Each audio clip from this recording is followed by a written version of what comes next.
আসসালামু আলাইকুম প্রিয় কৃষক ভাইরা। আমি কৃষিবিদ Mohammad Nizamuddin Autocrop Fair Limited. আজকে আমি আলোচনা করব আমের মাছি পোকা বা ফ্রুট ফ্লাই কিভাবে আমের ক্ষতি করে এবং এই ক্ষতি থেকে কিভাবে আমরা প্রতিকার পাবো এই বিষয়ে আলোচনা করি। প্রিয় কৃষক ভাইরা, মাছি পোকাটা মূলত আমটা যখন পরিপক্ক কুষ্ঠতা আসে তখনই মাছি পোকার আক্রমণ শুরু হয়। যখন কুষ্ঠতা আসবে, আমের গায়ে আঠা জাতীয় জিনিস লেগে আছে বা কষ লেগে আছে, তখনই আমরা বুঝবো যে আমাদের বাগানে মাছি পোকার আক্রমণ শুরু হয়েছে।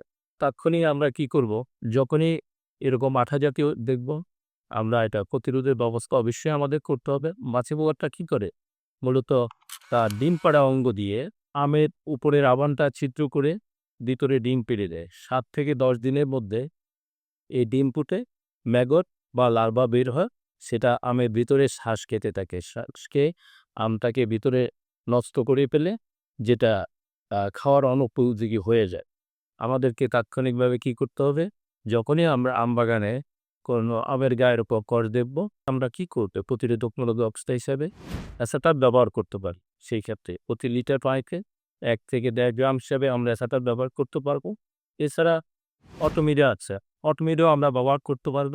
প্রতি লিটার পানিতে ১ গ্রাম করে আমরা ব্যবহার করব। তাতে হবে কি? আমাদের যে মাছি পোকার এই আক্রমণ থেকে আপনাদের আম ফসলকে রক্ষা করা সহজ হবে। বিশেষ করে বর্ষাকালে এই পোকার উপদ্রব বেড়ে যায়।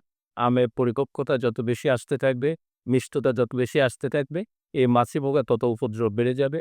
সেটা আমাদের দেশের বিভিন্ন অঞ্চলে বিভিন্নভাবে কিছু অঞ্চলে মাছি পোকার উপদ্রব খুবই বেশি থাকে।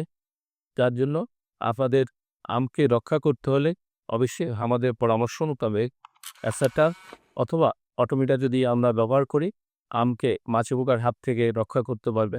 আশা করি আমাদের পরামর্শ মোতাবেক আপনারা পদক্ষেপ নিলে আপনাদের আম ফসলকে রক্ষা করতে পারবেন।